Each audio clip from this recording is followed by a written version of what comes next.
Abrimos nuestras Biblias en el Evangelio según Mateo capítulo 28.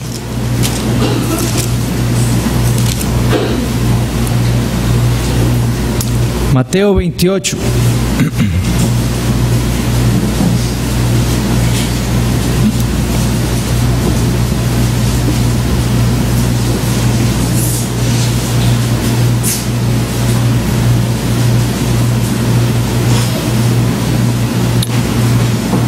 Empezando en el versículo 16, dice así la palabra del Señor: pero los 11 discípulos se fueron a Galilea, al monte donde Jesús les había ordenado, y cuando le vieron, le adoraron, pero algunos dudaban.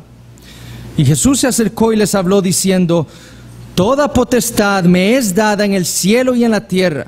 Por tanto, id y haced discípulos a todas las naciones, bautizándolos en el nombre del Padre y del Hijo y del Espíritu Santo, enseñándoles que guarden todas las cosas que os he mandado, y he aquí yo estoy con vosotros todos los días hasta el fin del mundo. Amén. Es una realidad, hermanos, que el Señor está obrando en medio nuestro, en medio de esta iglesia, y Él nos está haciendo crecer como iglesia local. En su infinita gracia y misericordia nos ha hecho madurar espiritualmente poco a poco, lentamente, y nos ha ido enseñando cada vez más acerca de su palabra. Aún nos falta mucho, pero esta realidad debe llenarnos a nosotros individualmente y como iglesia de mucho gozo. Y una de las áreas en las que el Señor nos ha venido madurando es con respecto a la cena del Señor. Nuestro entendimiento, nuestro deseo de comprender realmente lo que fue establecido por Cristo, nos ha llevado a ser cada día más celosos. Nos ha llevado a desear participar de ella de una manera más apropiada y hasta más frecuente, como ya lo hemos visto en este año. Y nos ha llevado sobre todo a estudiar más las Escrituras. Fue por eso que hace ya casi 2 meses nos expusimos a lo que la Biblia decía con respecto a la cena. Vimos, si lo recuerdan, los nombres que encontramos en la Biblia acerca o que definen a la cena: el partimiento del pan, la comunión, la copa del Señor, la mesa del Señor, la Eucaristía. Y como vimos, ese término no es un término católico romano, sino que significa dar gracias, y fue lo que el Señor hizo cuando instituyó la cena. Pero sobre todo nos enfocamos en lo que era la cena del Señor, lo que representaba la cena del Señor para nosotros los creyentes. Y vimos que la cena es un sacramento, un signo visible de Cristo y de su obra en favor de nosotros los creyentes. Vimos también que la Biblia afirma que la cena es una ordenanza del Señor. En Lucas el Señor dijo: haced esto en memoria de mí, haced esto, ordenándole a su pueblo. También dijimos, basándonos en ese mismo texto en Lucas, que la cena era un memorial. Era un memorial en el cual la iglesia recuerda el Evangelio del Señor Jesucristo. Y finalmente vimos que la Biblia afirma que la cena es un medio de gracia dado por Dios para la iglesia con el fin de alimentarnos espiritualmente. Es por medio de esta ordenanza del Señor que Él confirma nuestra fe, nos fortalece y nos hace crecer espiritualmente, promueve nuestra unidad como iglesia y finalmente provee esperanza para nosotros los creyentes, recordándonos que Cristo va a volver. Y es precisamente por este entendimiento que tenemos de las Escrituras con respecto a esta ordenanza que como iglesia hemos establecido límites con respecto a quienes pueden o no pueden participar de ella. Es precisamente porque no creemos que la cena del Señor sea un mero memorial que la resguardamos como lo hemos hecho hasta ahora. La cena del Señor no es un mero memorial. Ese es un error entre muchas iglesias bautistas. No es un medio de gracia, y por eso debemos resguardarlo celosamente. Y eso ha motivado a algunos en la iglesia a acercarse a los pastores. A mí personalmente se me han acercado queriendo saber las razones por las cuales existen esos límites que imponemos nosotros en la cena. Esa es la razón por la cual el día de hoy deseo predicar acerca de la necesidad de practicar lo que se conoce como una comunión consistente. Mi propósito principal es dirigirme a los miembros de la iglesia y a los que están en proceso de membresía con el fin de explicar por qué hacemos lo que hacemos con respecto a la cena. Ese es mi propósito principal, pero también deseo que aquellos que nos visitan entre ustedes puedan ser edificados espiritualmente por lo que la palabra del Señor dice con respecto a la cena y, como veremos, al bautismo. Mi deseo no es ser contencioso, hermanos. No deseo luchar ni decir que alguien esté equivocado. No, deseo que nosotros entendamos qué es lo que creemos de las Escrituras y que seamos edificados y fortalecidos por lo que nosotros confesamos juntos como iglesia con respecto a la cena. Ese es mi deseo, y con ese corazón voy a tratar de explicar lo que tengo o lo que he meditado a lo largo de estas semanas. Entonces, como ustedes saben, los miembros, la constitución nuestra de la iglesia dice lo siguiente en el artículo 7, sección 3, con respecto a la cena del Señor. Mientras que el bautismo es la ordenanza inicial por la cual se entra en la iglesia visible y es realizado una sola vez, la cena del Señor debe ser observada frecuentemente por la iglesia reunida. Por lo tanto, en virtud de la verdadera unidad de todas las verdaderas iglesias de Cristo, que colectivamente son su cuerpo, y en virtud de la voluntad de nuestro Señor, que solo aquellos que se encuentran bajo el gobierno de su iglesia deben ser admitidos a los privilegios de su iglesia, les damos la bienvenida a participar de la cena del Señor con nosotros a todos aquellos creyentes y solo a aquellos que son miembros en buena posición de iglesias que sostienen las doctrinas y disciplinas esenciales del protestantismo histórico. Eso es lo que dice nuestra constitución. En nuestra liturgia de la cena, cuando está el ministro aquí dirigiendo la cena del Señor, él pronuncia estas palabras. Están invitados a participar de la cena del Señor todos aquellos que pueden dar testimonio de haber sido salvados por la gracia de Dios, que han hecho profesión pública de fe en Jesucristo y que con sus palabras y conducta demuestran que el arrepentimiento que profesan es verdadero. Es necesario que el creyente haya sido bautizado, es decir, sumergido en agua, bajo la profesión de su fe en el nombre de Dios, del Dios único y verdadero, el Padre, el Hijo y el Espíritu Santo. Esas son dos de las cosas que nosotros constantemente escuchamos cuando celebramos la cena del Señor. Entonces, hay dos preguntas que deseo contestar en esta noche. La primera es, ¿por qué existen límites en nuestra celebración de la cena del Señor? ¿Por qué? Y la segunda pregunta que deseo contestar es, ¿por qué es el bautismo por inmersión uno de esos límites? A esa práctica de limitar o de restringir la participación de la cena del Señor se le conoce en las iglesias reformadas como cercar la mesa del Señor. Eso es lo que hacemos cuando ponemos límites. Imagínense la mesa del Señor con el pan y el vino ahí y una cerca alrededor que impide que cualquier persona pueda llegar a ella. En las iglesias reformadas, desde la reforma protestante, a eso se le ha llamado, a la restricción, se le ha llamado cercar la mesa del Señor. Y fuera del contexto reformado, ese concepto es totalmente inexistente, incomprensible, no es entendido, no se sabe, desconocido. Esta idea de cercar la mesa, lo que quiere transmitir es la idea del establecimiento de una cerca, como dije, alrededor de la mesa, con el fin de regular o limitar quienes pueden participar de los elementos. Lo que nosotros hacemos no es otra cosa que cercar la mesa del Señor. Con esas palabras estamos cercando la mesa.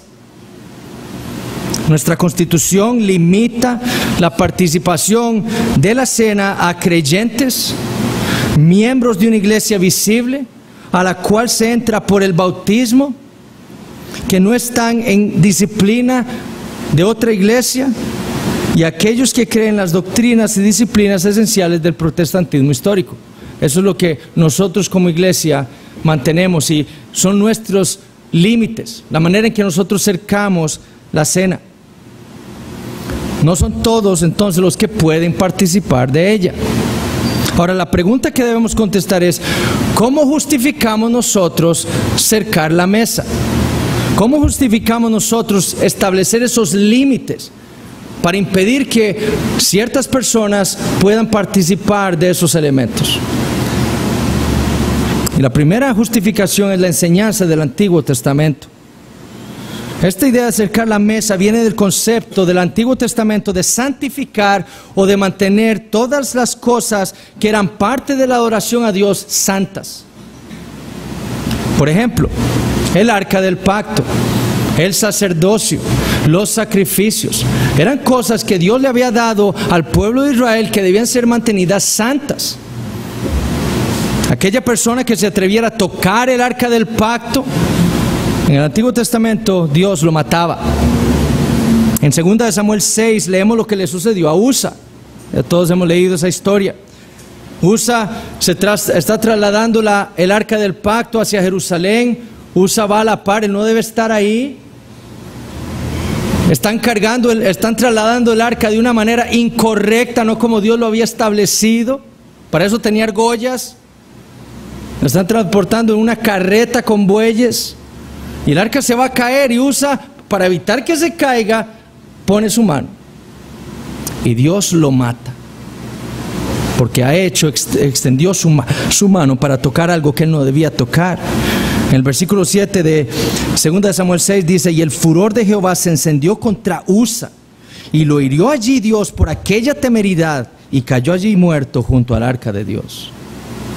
Lo mismo sucedía con el que no respetara el sacerdocio. Ese sacerdocio que Dios había instituido con la tribu de Leví. En 1 Samuel 13, por ejemplo, leemos del grave pecado que cometió el rey Saúl, cuando en vez de esperar a Samuel para que hiciera los sacrificios antes de ir a la batalla, viéndose desesperado que Samuel no venía, él hace los sacrificios, él ejerce el ministerio sacerdotal sin ser el sacerdote.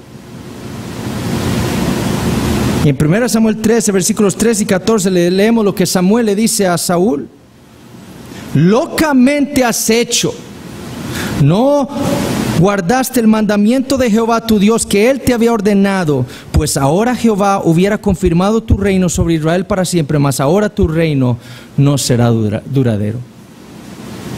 Fue precisamente porque Usa y Saúl no respetaron lo que Dios había santificado para un uso especial que él los castigó. A uno lo mató y al otro le quitó el reino. La segunda justificación es la enseñanza del Nuevo Testamento. Aquellas iglesias que toman las ordenanzas de Dios con seriedad entienden que el mismo Dios que demandaba absoluta santidad con respecto a las instituciones que él había establecido para su culto en el Antiguo Testamento es el mismo Dios que ha ordenado estos sacramentos, estas ordenanzas en el Nuevo Testamento.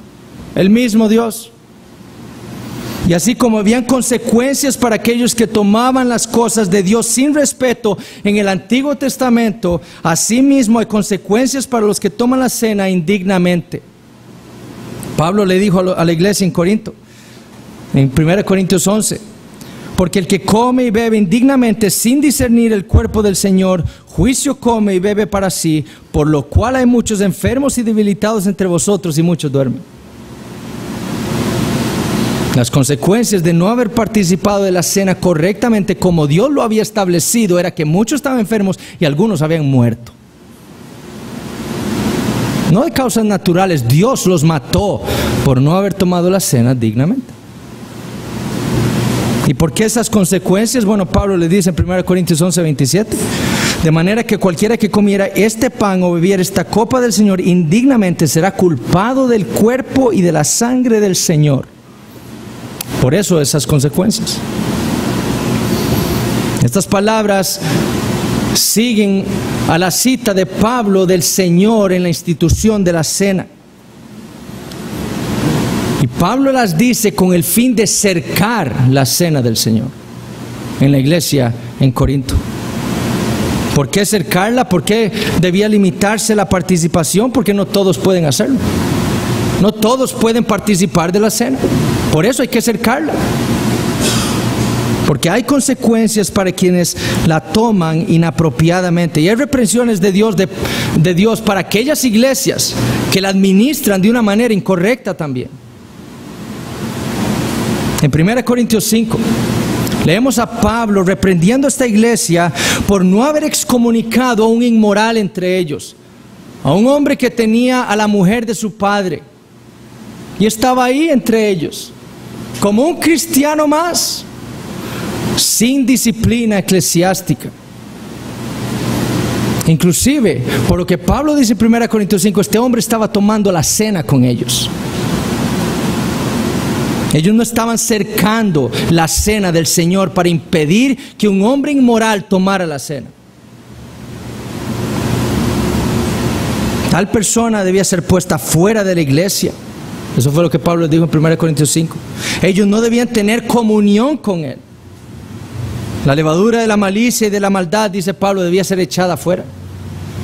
En el versículo 8 de 1 Corintios 5, Pablo les dice así, una vez que hayan echado la levadura de malicia y de maldad, ¿hagamos qué? Así que celebremos la fiesta. ¿Cuál fiesta? La cena. No con levadura de maldad ni de malicia, sino con panes sin levadura. Ustedes debían cercar la mesa, es lo que Pablo le dice a los corintios. Echar fuera al inmoral. El inmoral no podía tener comunión con ustedes, no podía ser partícipe de la cena del Señor con ustedes. Ustedes debieron haberlo echado fuera. Así es como ustedes debieron haber celebrado la fiesta, la cena del Señor.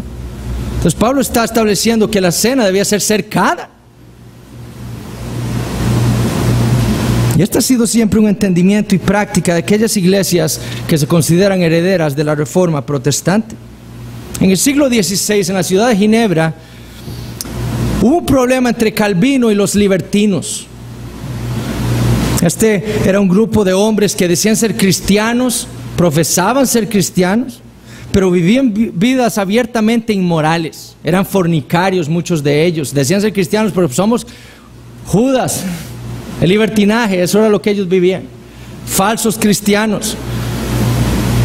Y Calvino se rehusaba a darles a estas personas la cena del Señor. Pero resulta que había un hombre de estos libertinos muy prominente, se llamaba Berthelier. Y este hombre apeló al gobierno local, al gobierno de la ciudad de Ginebra. Y resulta que el gobierno de la ciudad le dice que Calvino tiene que darle la cena del Señor a ellos. Llegó el día domingo. Y en el momento en que Calvino se disponía a repartir los elementos, el pan y el vino, se acerca un grupo de estos libertinos a la mesa para tomar del pan y del vino. Y se escuchó a Calvino gritar estas palabras: estas manos ustedes me pueden aplastar, estos brazos me los pueden cortar, mi vida la pueden tomar, mi sangre suya la pueden derramar, pero nunca podrán forzarme a darle las cosas santas a los profanos y deshonrar la mesa de mi Dios. Y después de eso dijo Besa, uno de sus grandes amigos y uno de los reformadores: la sagrada ordenanza fue celebrada en un profundo silencio y bajo un solemne asombro en todos los presentes, como si la deidad misma hubiese sido vista por todos. Calvino y los reformadores entendían la necesidad de cercar la mesa, la responsabilidad de la iglesia de restringir quienes podían participar de los elementos.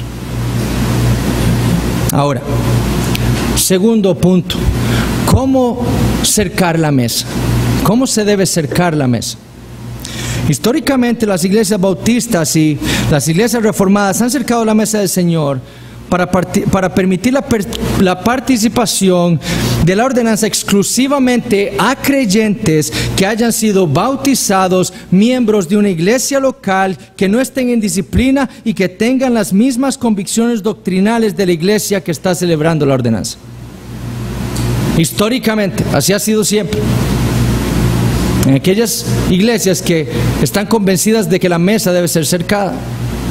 a creyentes, bautizados, miembros de una iglesia local, que no estén en disciplina y que confiesen lo mismo que la iglesia a la cual están visitando. El sínodo de Dort, por ejemplo, ellos tenían algo más estricto en cuanto a la cena. Ellos en su libro sobre el orden eclesiástico escriben lo siguiente en 1619, que quienes podían participar de la cena debían profesar la fe reformada, es decir, debían ser reformados, todos. Si usted era un arminiano no podía participar de la cena, pero ellos restringían más, o más específicamente, la cena. Sin embargo, históricamente la comunión o la celebración de la cena del Señor se ha acercado de tres formas principales: teniendo una comunión cerrada, una comunión transitoria y una comunión abierta. Hay más, podemos ampliar y hay diversas ramas de estos diferentes tipos de comunión, pero estas son las básicas. La comunión cerrada, también llamada estricta o restringida, limita la mesa del Señor a los miembros de una iglesia local. Es decir, solo los miembros de una iglesia participan de los elementos de la cena, nada más. Los demás no pueden participar. La comunión transitoria, o también llamada denominacional, o comunión o intercomunión, permite que otras personas, aparte de los miembros de la iglesia local, puedan participar de la cena, bajo la condición de que sean miembros de una iglesia visible, verdadera, que confiese y practique lo mismo que la iglesia que están visitando. Por eso se llama denominacional. Y es transitoria porque ese visitante no está viniendo todos los domingos, sino que es una visita. Por eso es transitoria. Se le da porque es algo transitorio. En Hechos 20 tenemos lo que nosotros podríamos tener como la justificación para esto. Pablo y Lucas visitan la ciudad de Troas. Ahí hay una iglesia, hay hermanos. Una ciudad que ya Pablo y Lucas han visitado antes, en Hechos 16. Probablemente han predicado el evangelio. Ahí fue cuando se estableció la iglesia en Troas. Pablo llega en Hechos 20 a Troas y predica en una casa. Está Eutico ahí sentado en la ventana escuchando este largo sermón de Pablo. Y después de que van a recoger a Eutico, que se cae al piso desmayado de sueño, en Hechos 20 se nos dice que Pablo y Lucas toman de la cena, participan del partimiento del pan con la iglesia. Ellos no eran miembros de esa iglesia, pero participaron de la iglesia. ¿Por qué? Pablo y Lucas creían lo mismo que esa iglesia. Entonces, ahí tenemos la justificación para una comunión transitoria.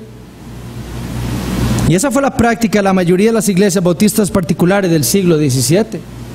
Ustedes recuerdan cuando yo les leí una cita de Benjamin Keats, de uno de sus libros sobre la iglesia, la gloria de la iglesia, en donde los miembros de su iglesia le hacen preguntas a él sobre cómo ellos deben comportarse como iglesia. Y una de las preguntas era qué debían hacer ellos cuando hay un visitante entre ellos en un día que se está celebrando la cena del Señor. Y Keats les dice: si la persona es bien conocida por la iglesia que él está visitando y es un miembro ordenado de una iglesia de la misma fe, estando ocasionalmente entre ellos, puede ser admitido transitoriamente para la comunión por este tiempo. Eso es lo que los bautistas particulares practicaban en su gran mayoría. El otro tipo de comunión es la comunión abierta o mixta, la cual permite que creyentes, sin importar sus convicciones y por el simple hecho de pertenecer a Cristo por fe, participen de la cena. No importa si son bautizados o no, no importa si son miembros de una iglesia local o no, lo que importa es que sean creyentes, que profesen fe, nada más. Si eso es, pueden participar de la cena. Pero como vemos, a pesar de que usted, desde lo más laxo hasta lo más estricto, todos restringen la cena. En la comunión abierta, un incrédulo no puede participar. En la comunión estricta o cerrada, solo los miembros de la iglesia pueden participar. Pero todos cercan la mesa. Porque hay un entendimiento de que la mesa o la cena del Señor es algo santo. Una ordenanza de Cristo que debe ser protegida, que Cristo, como vamos a ver, le ha dado a la iglesia para ser administrada por ellos como Él lo ordenó. Por lo tanto, es nuestra responsabilidad como iglesia administrarla o darla como Él la ordenó. Entonces, estas son las maneras en las que la mesa ha sido cercada históricamente. Ahora, segundo punto, ¿por qué cercar la mesa usando el bautismo? Nosotros como iglesia practicamos el segundo tipo de comunión, la comunión transitoria o denominacional. Limitamos la cena a creyentes, bautizados, por inmersión, miembros de una iglesia local verdadera y que no estén bajo disciplina. Ahora, ciertamente debemos entender que esto es difícil, o sea, viene alguien y le debemos creer que él no está en disciplina, porque él no lo dice. Noten lo que hacía Kitch. Su recomendación era que sea bien conocido por la iglesia que visita. ¿Por qué? Porque lo ideal sería que yo pueda llamar al pastor de la otra iglesia y decirle: el hermano está aquí, vamos a celebrar la cena. ¿Puede el hermano? Perfecto, es un hermano en buen orden, tranquilo. Perfecto, bienvenido. Pero si no, estamos a expensas a creerle lo que él nos dice. Entonces, esa es una de las limitantes. Pero nosotros practicamos una comunión transitoria. La pregunta que debemos hacernos es: ¿por qué nosotros cercamos la mesa de esa manera? Creyentes, bautizados por inmersión, miembros de una iglesia local, con las mismas convicciones nuestras, que no estén en disciplina. ¿Por qué cercar la mesa para aquellos que han sido bautizados por inmersión y excluir a aquellos que no han sido bautizados así? Aquí deseo proveer 3 razones. La primera es la gran comisión. Como leímos nosotros ahora en Mateo 28, el Señor, antes de subir a los cielos, le dijo a sus discípulos que toda la potestad, toda autoridad le había sido dado a Él por parte del Padre sobre todo el universo. Y en esa autoridad Él ahora le ordenaba algo a sus discípulos. Él estaba comisionando, ordenándole algo que ellos debían hacer. Ellos debían hacer discípulos a todas las naciones, bautizándolos en el nombre del Padre y del Hijo y del Espíritu Santo, y después enseñándoles que guarden todas las cosas que Él los había mandado.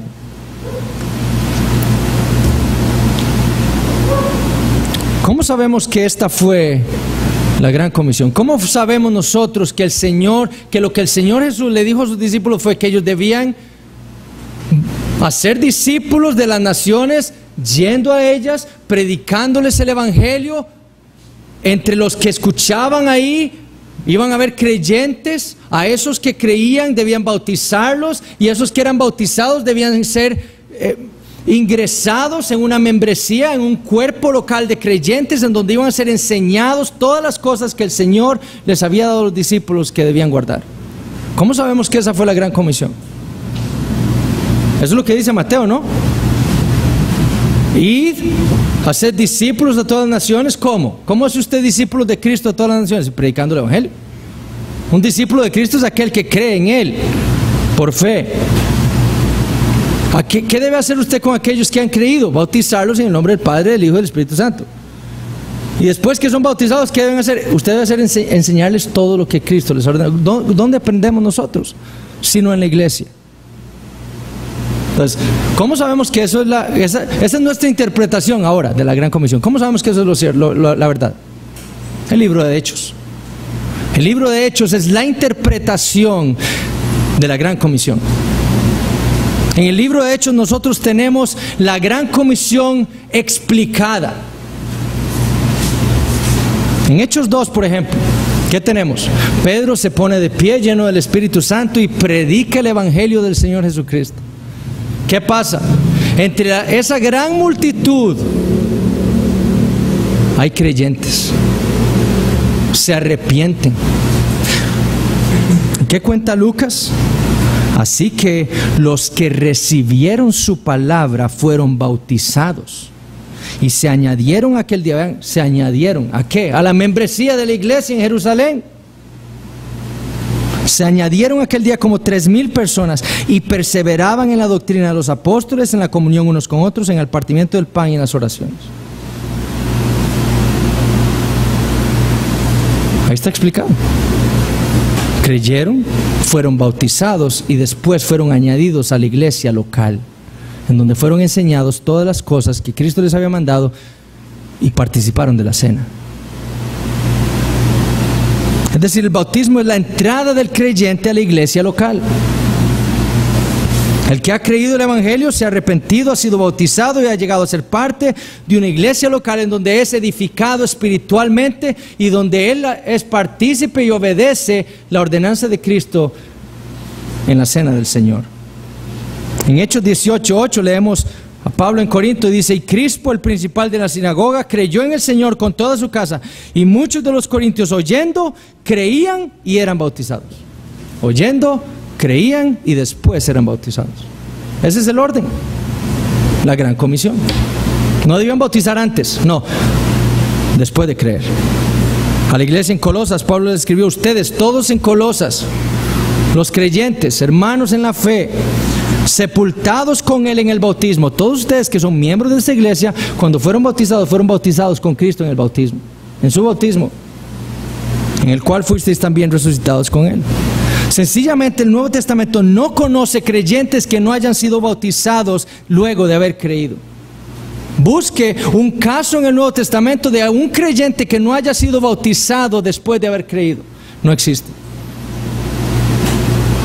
No existe. Y después de haber sido bautizados, son injertados en una iglesia local para ser enseñados todas las cosas que el Señor les había ordenado. Y entre esas cosas que el Señor les ordenó a sus discípulos estaba la cena del Señor. No la instituyó Él. Haced esto en memoria de mí. ¿No debían los discípulos enseñar eso a aquellos que creían y habían sido bautizados y agregados a la iglesia? Por supuesto que sí. Es decir, hasta que una persona creyera el Evangelio, fuera entonces bautizada, podía ser hecho parte de todas las cosas que el Señor le dejó a la iglesia, entre ellas la cena. John Dagg, un pastor y teólogo bautista del siglo XIX, dice: la completa observancia de todos los mandamientos de Cristo debía ser exigido sobre los discípulos bautizados. Si la comisión hubiera leído: haced discípulos de todas las naciones, enseñándoles que guarden todas las cosas que os he mandado, el bautismo y la cena hubieran estado incluidas entre las cosas que fueron ordenadas, y ninguna inferencia se podría obtener de la comisión acerca del orden apropiado en que deben ser observadas.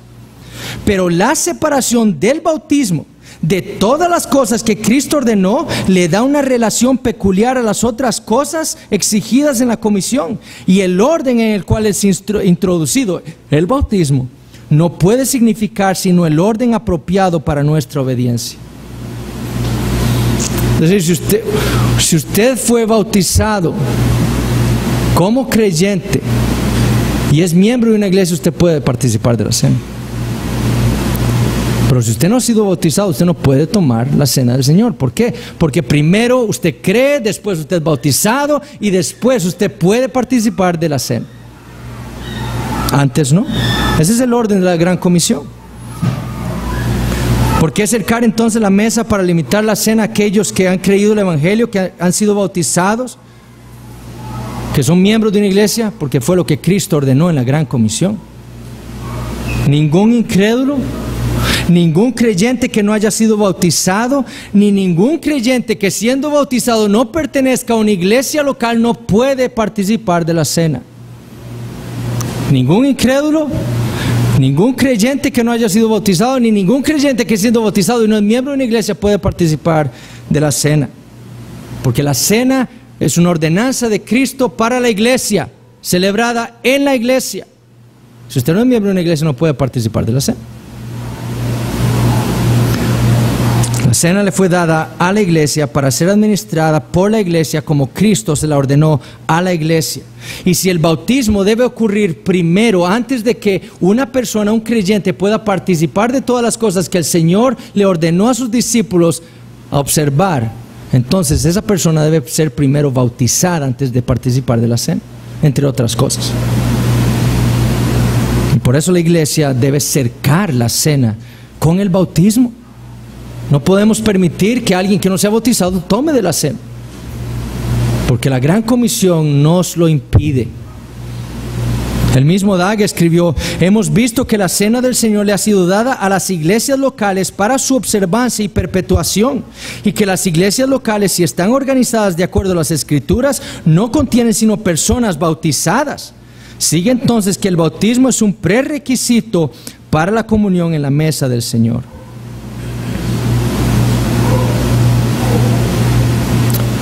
Pendleton, un teólogo bautista del siglo XIX, también dijo: la verdad es que ninguna iglesia se le puede exigir que invite a la comunión a aquellos sobre los cuales no tiene el poder para disciplinar. Nadie puede exigirle a esta iglesia que le hagamos partícipe si nosotros no tenemos la capacidad de disciplinar a esa persona, o alguna iglesia local. Existen, leyendo y estudiando este tema, muchas iglesias reformadas que, por ejemplo, tienen esto.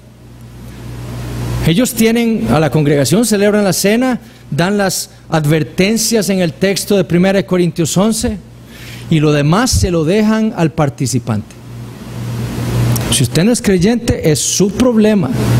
Yo hice las advertencias. Es su problema si usted no es creyente. Es su problema si usted no es bautizado o no. Esa no es una manera apropiada de abordar la cena, porque la cena no le fue dada a el creyente, al participante. La cena le fue dada a la iglesia para que fuera administrada por la iglesia como Cristo la ordenó. Entonces la iglesia es responsable de administrarla apropiadamente, cercándola apropiadamente. No depende del participante decir si él es digno o no. Es la iglesia la que determina eso, no el participante, es la iglesia, porque la cena le fue dada a la iglesia.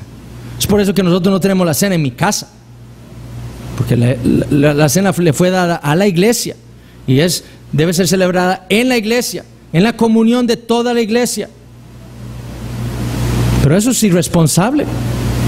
De nuevo, igual iglesias bautistas que bautizan a cualquier persona. Usted dice que es creyente, está bien, venga y lo bautizamos ya. Eso es un error. Porque el bautismo, como una ordenanza de Cristo, le fue dada también a la iglesia para ser administrada como Cristo la ordenó a creyentes. Y es responsabilidad de la iglesia bautizar creyentes. No personas que creen ser creyentes, no, bautizar creyentes, personas que han sido convencidas por el Espíritu Santo de que han sido transformadas por Él, de que han recibido la fe en Cristo Jesús. Y para eso es apropiado ese tiempo de examen antes del bautismo. ¿Por qué? Porque debemos cercar también, es una ordenanza del Señor. Y muchas iglesias bautistas fallan también en eso y bautizan a cualquiera. Hoy hay bautismos, usted venga y se bautiza. Eso es un error, es una irresponsabilidad de parte de una iglesia. Segundo, ¿por qué debemos cercar la cena con el bautismo? Por el significado del bautismo. Danny Akin, un teólogo, presidente de un seminario teológico en Estados Unidos, dice: el Nuevo Testamento no tiene una categoría para un creyente en Jesucristo que no haya sido bautizado. El Nuevo Testamento no tiene una categoría para un creyente que no haya sido bautizado, no existe, como les decía. Y el bautismo tiene un significado muy específico. Y vamos a Romanos capítulo 6.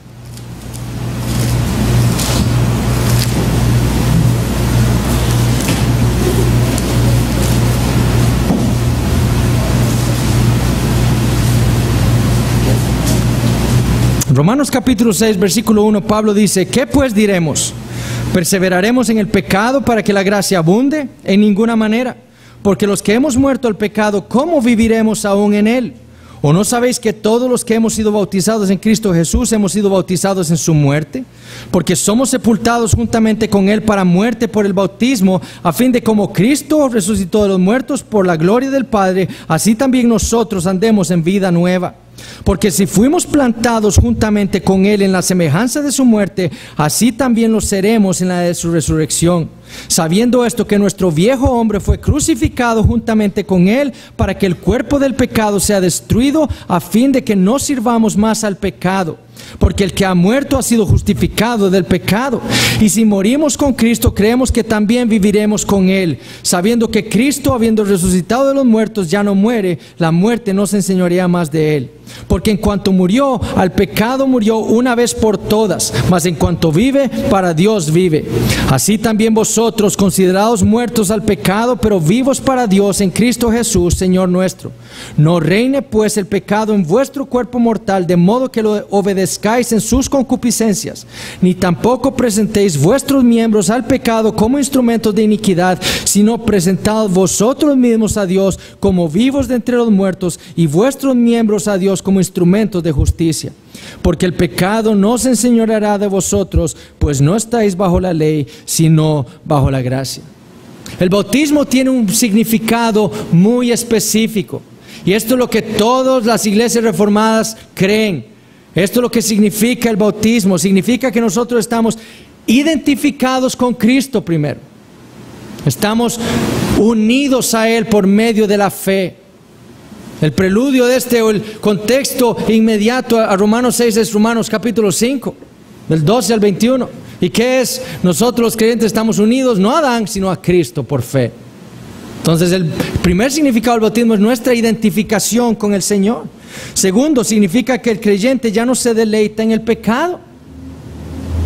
Hemos sido muertos con Cristo al pecado. Ya no nos deleitamos en Él, ya no nos deseamos pecar, sino que nos deleitamos en la justicia. Buscamos vivir la vida nueva que obtuvimos en Cristo Jesús por la fe.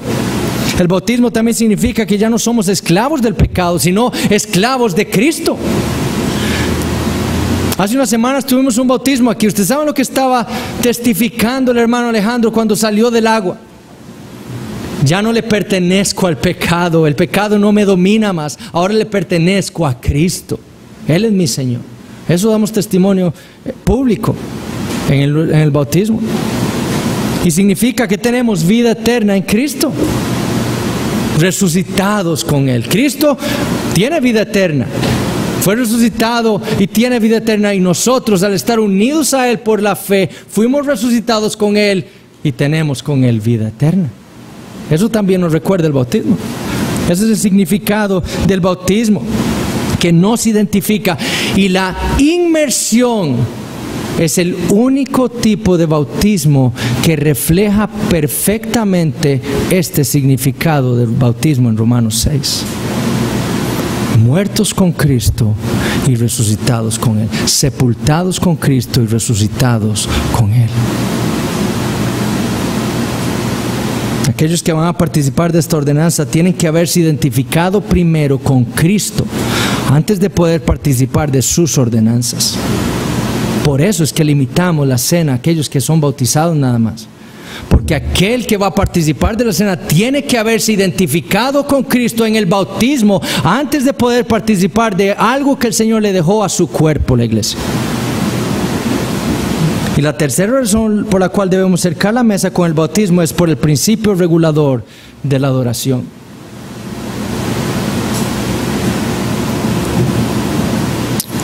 Este principio afirma que solo las Escrituras son suficientes para regular la adoración a Dios que le rinde la iglesia. Es decir, que lo único que necesitamos nosotros como iglesia para saber cómo debemos adorar a Dios está en la Biblia. Y es lo que Dios nos ha dicho que debemos hacer. Es Dios quien nos indica cómo es que Él debe ser adorado. Para ello no dependemos de nuestra sabiduría, ni de nuestros sentimientos, ni de nuestro ingenio, sino solamente de Dios y lo que Él nos ha dicho en su palabra. Un ejemplo bastante ilustrativo del principio regulativo, del principio regulador de la oración, es el ejemplo de Nadab y Abiú en Levítico 10. Dios había establecido claramente cómo es que Él debía ser adorado por los sacerdotes. Nadab y Abiú, los hijos de Aarón, dijeron, se les ocurrió en su ingenio prendamos este fuego y adoramos a Dios así. No lo ha prohibido. Él nos ha dicho cómo, pero no ha prohibido esto, porque no lo debemos de hacer. Entraron con eso, ¿y qué pasó? Dios los mató. Porque hicieron algo que Dios no les había ordenado que debían hacer. Ese es el principio regulador.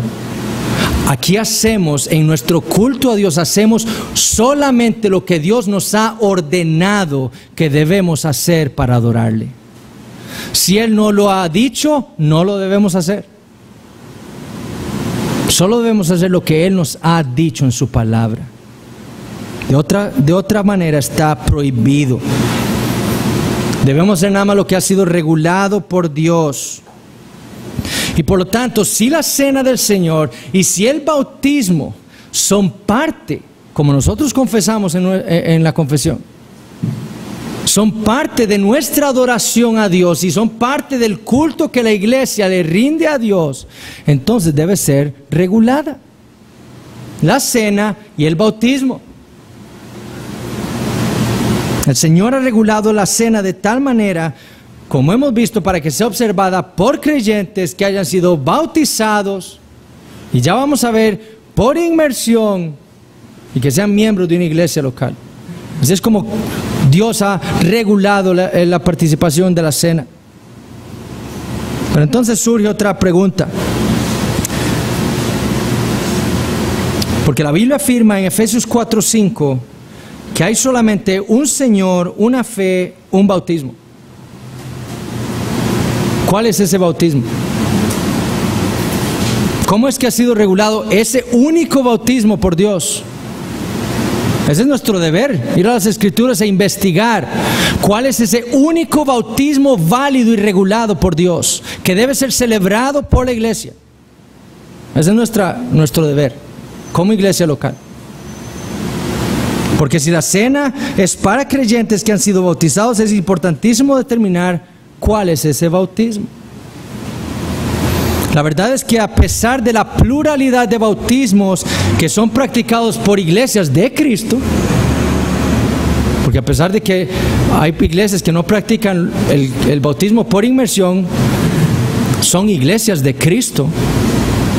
A pesar de que hay una pluralidad de bautismos practicados por iglesias de Cristo, la realidad es que solo hay un bautismo válido. Nada más, porque Efesios 4:5 lo dice. Un Señor, una fe, un bautismo. ¿Cuál es ese único bautismo? Bueno, nosotros creemos y confesamos que el único bautismo bíblico es el bautismo de creyentes por inmersión. Nosotros hemos ido a las Escrituras, hemos estudiado lo que el Señor ha dicho sobre el bautismo y hemos concluido que las Escrituras son claras de que el bautismo que Cristo le ordenó a su iglesia es el bautismo por inmersión. Y por eso somos una iglesia bautista, pues estamos convencidos de que eso es lo que la Biblia enseña. Es por eso que solo decimos que pueden participar aquellos creyentes que han sido bautizados, sumergidos en agua, bajo la profesión de su fe en el nombre de Dios, del Dios único y verdadero. Nuestra confesión de fe dice lo siguiente: la inmersión de la persona en agua es necesaria para la correcta administración de esta ordenanza. Cualquier otra manera de bautizar no es bíblica y no debe ser practicada según el principio regulador de la adoración. Cualquier otro bautismo que no sea por inmersión, como fue establecido por el Señor, no debe ser practicado. Y se le debe requerir a toda persona, a todo creyente que sea bautizado por inmersión. Especialmente si va a participar de la cena.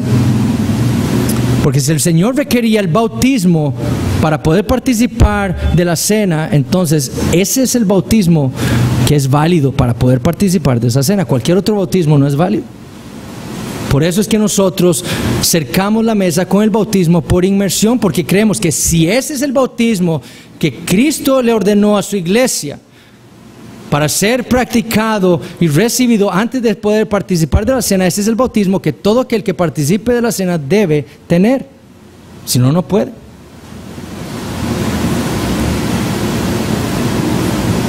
Ahora, alguien puede decir que nuestra confesión no dice nada con respecto a la forma de bautismo como requerimiento para participar de la cena. Y tiene razón. Nuestra confesión no dice nada de cómo debe ser el bautismo de la persona para poder participar de la cena. Y eso es una realidad porque la confesión fue editada o redactada de manera que pudiera ser abrazada por la mayor cantidad de iglesias bautistas en Londres en ese tiempo. Y es claro que habían iglesias en Londres en el siglo XVII que practicaban la comunión abierta. Ahora, este era el mínimo de las iglesias. James Renihan, un experto en los bautistas particulares, dice que habían solamente 5 de la centena de iglesias que firmaron la confesión que practicaban la comunión abierta. El resto, todas practicaban la comunión cerrada o transitoria. La primera confesión de Londres nos dice lo que los bautistas particulares creían con respecto a la cena. En el artículo 39 de la primera confesión bautista de Londres, 1644, dice que el bautismo es una ordenanza del Nuevo Testamento dada por Cristo para ser dispensada únicamente en los creyentes por inmersión, y en la segunda edición, en 1646, le añaden esto a ese párrafo: y luego participar de la cena del Señor. O sea, solamente aquellos que habían sido bautizados como creyentes por inmersión podían después participar de la cena. Eso es lo que creían los bautistas particulares, los que editaron nuestra confesión. William Collins, el copastor de Nehemías Cox, quien fuera el editor de nuestra confesión, fue el que redactó o editó el catecismo bautista. A él se le encargó redactar un catecismo que se fue añadido en 1693 a la segunda edición de la Confesión Bautista de Londres, que es una adaptación del Catecismo Menor de Westminster. Y en la pregunta 102 de ese catecismo, Collins pone lo siguiente: ¿quiénes son sujetos apropiados para tomar la cena? Personas piadosas que han sido bautizados bajo una profesión de fe en Jesucristo y arrepentimiento de obras muertas. Pero él ya ha definido antes qué es el bautismo bíblico. Y él ha dicho que es por inmersión. Eso es lo que los bautistas particulares creyeron, enseña la Biblia.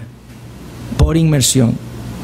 William Kiffen, uno de los más grandes representantes y líderes de los bautistas particulares del siglo XVII, hizo un tratado en contra de John Bunyan.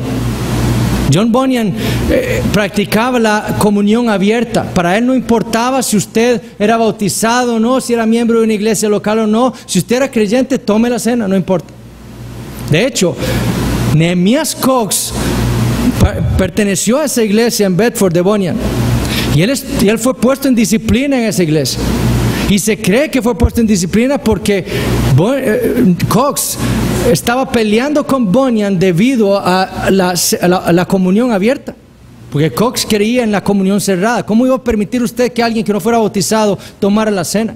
Y por eso fue puesto en disciplina y terminó yéndose y llegó a la iglesia de Petty France con William Collins. Y después editó la segunda confesión bautista de Londres. Pero Kiffin dijo, él determinó que en el tratado, en la página principal o en la portada de este tratado dice: ninguna persona no bautizada puede ser admitida regularmente a la cena del Señor. Ellos practicaban una comunión cerrada. Ninguna persona no bautizada puede ser admitida a la cena del Señor. Y después, más adelante en el capítulo 1, él dice quiénes son las personas no bautizadas, y escuchen lo que dice: bajo el término no bautizada entendemos a todas las personas, ya sea que nunca hayan sido bautizadas o tales como los que han sido más apropiadamente rociados en su infancia. Entonces, para los bautistas particulares, sus hermanos presbiterianos no eran personas bautizadas.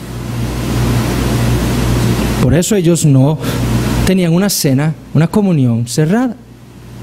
Porque para ellos el bautismo infantil por rociamiento no era el bautismo bíblico. Entonces ellos no podían darle la cena a alguien que no tenía el bautismo que Cristo le ordenó a su iglesia.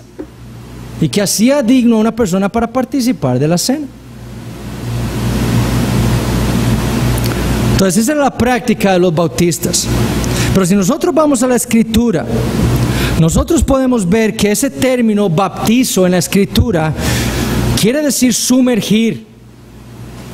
Ustedes pueden leer los léxicos griegos del Nuevo Testamento y se podrán convencer de que el término bautizo en el Nuevo Testamento, en el griego clásico, hasta en la Septuaginta, significa sumergir.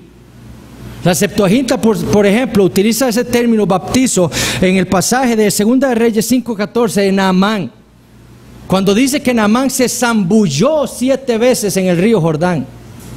No se roció agua, no se bautizó. Bautizo es lo que dice la Septuaginta. Se sumergió, él se consumió su cuerpo entero bajo el agua 7 veces. Y la Septuaginta en griego usa ese término bautizo. Es el mismo término del Nuevo Testamento, es el mismo término que usa el griego clásico. Yo no he estudiado el griego clásico, pero los que han estudiado lo han dicho así y han encontrado que significa sumergir.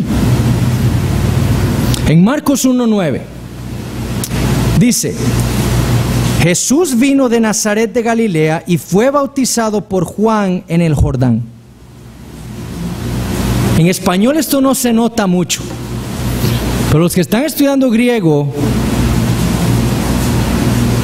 podrán entender qué es lo que está diciendo aquí Marcos. En el original lo que Marcos está diciendo es que quien sufre la acción del verbo bautizar es Jesús, no el agua. Y ya les voy a aclarar qué es lo que estoy diciendo con eso. Jesús es quien sufre la acción del verbo bautismo, no el agua. Es decir, es Jesús quien es bautizado, no el agua. Los que entienden que bautismo en Marcos 1:9 es rociar, lo que están diciendo es que Marcos está diciendo ahí que Jesucristo fue rociado en el río Jordán. Y eso es imposible a menos que Juan el Bautista hubiera tenido una máquina para cortar la piel y el cuerpo humano y esparcir los pedazos del cuerpo del Señor Jesucristo en el río Jordán. ¿Entienden? Jesús no fue rociado él en el río Jordán. Él fue bautizado en el río Jordán. Él fue sumergido en el río Jordán, no rociado. ¿Entienden la diferencia? ¿O entienden lo que quiero decir? Para los que dicen que bautismo quiere decir rociar, lo que están diciendo es que Marcos dice ahí que Juan agarró, hizo pedacitos a Jesús y lo esparció en el río Jordán, lo roció en el río Jordán. Pero Jesús es el objeto del verbo, quien sufre la acción de ese verbo. Él fue sumergido en el río Jordán. El río Jordán no fue rociado en Jesús, me explico, esa es la diferencia, sino que Jesús fue sumergido en el Jordán. El río Jordán no es el objeto, no es el que sufre la acción del verbo, sino Jesús. Si hubiera dicho que el río Jordán fue bautizado en Jesús, entonces ahí sí podemos entender que fue rociado, porque ¿cómo vamos a sumergir al río Jordán en Jesús? No, probablemente fue rociado, pero eso no es lo que dice Marcos. El griego dice que Jesús fue bautizado en el Jordán. Él fue sumergido en el Jordán. El entendimiento más consistente es que esa palabra significa sumergir y no rociar. Además, la palabra para rociar en el Nuevo Testamento existe. Es el término rantizo, que significa rociar. Existe en el Nuevo Testamento, está ahí. Y nunca para tener alguna relación con el bautismo bíblico. Nunca se habla de rantizo para este bautismo. Nunca. Se usa el término bautizo, que siempre se entendió como sumergir. Otro ejemplo es Gálatas 3:27. En Gálatas 3:27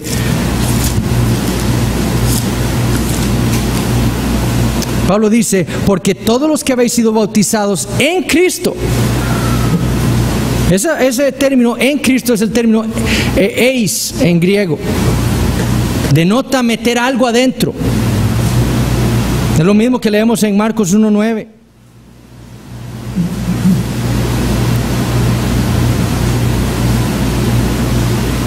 Y Pendleton, por ejemplo,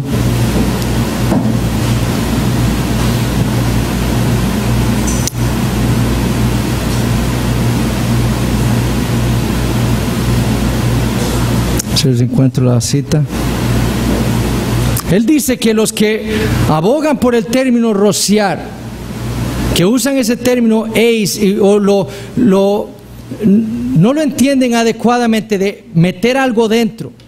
Él dice que esa palabra ha sufrido mucho por parte de los hombres.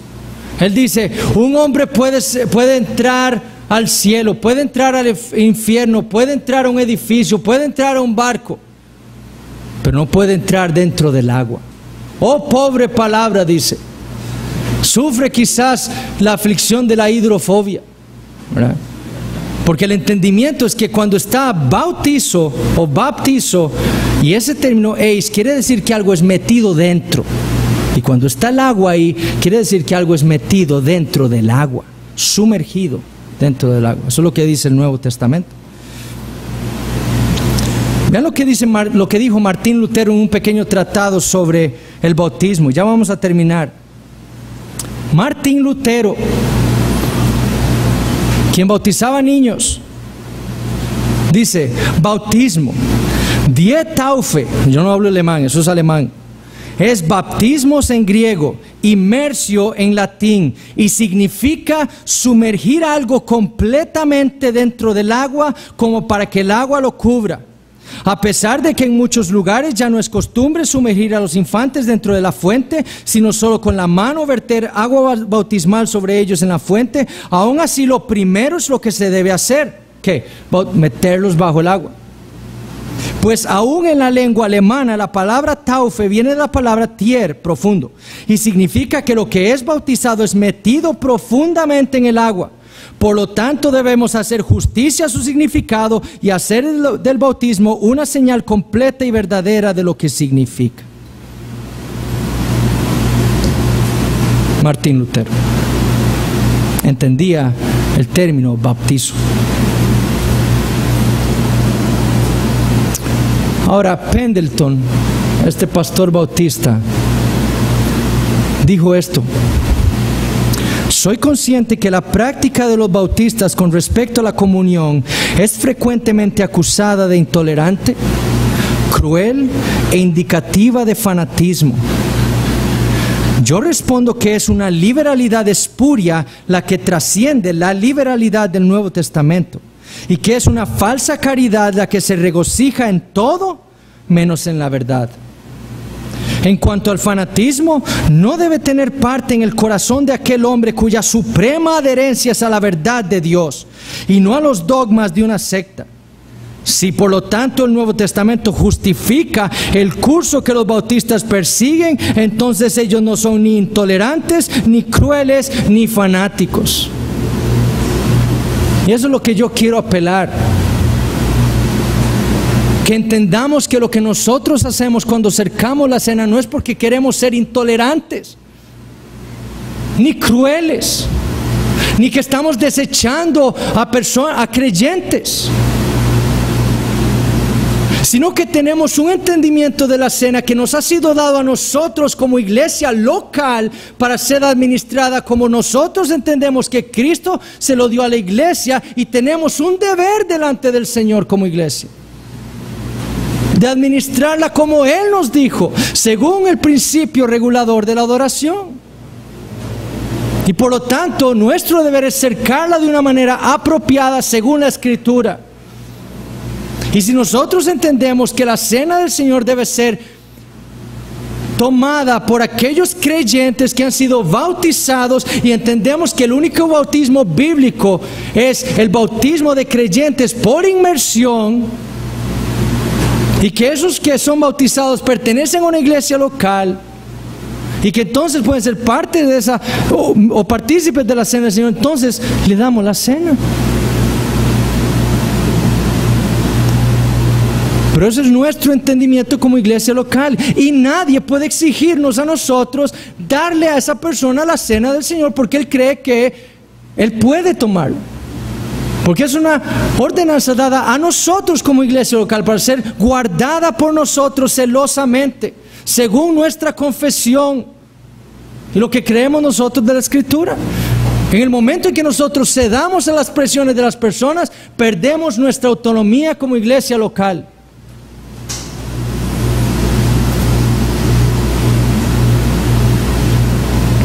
Nosotros no estamos excluyendo a nadie. No estamos tratando de demostrar odio hacia nuestros hermanos. Por el contrario, creemos más bien que tenemos una responsabilidad. Si un hermano está en error, ¿qué es nuestra responsabilidad sino mostrarle la verdad de Dios?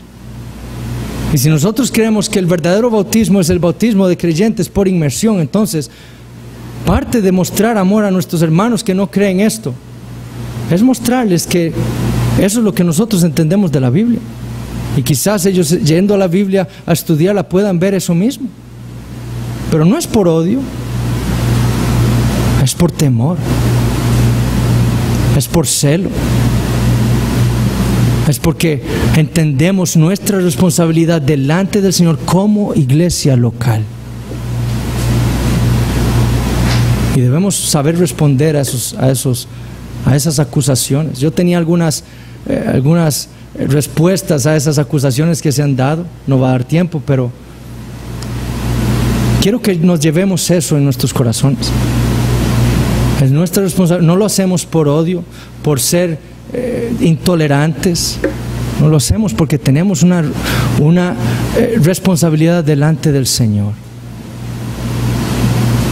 de algo que es santo para Él y que Él ha regulado y que nosotros entendemos que ha sido regulado de cierta manera y por eso la acercamos de esa manera. Espero que si usted no es creyente, por lo menos entienda esto. En Cristo, todos los hombres están muertos en sus delitos y pecados. Son esclavos del pecado. Todos y cada uno de los hombres.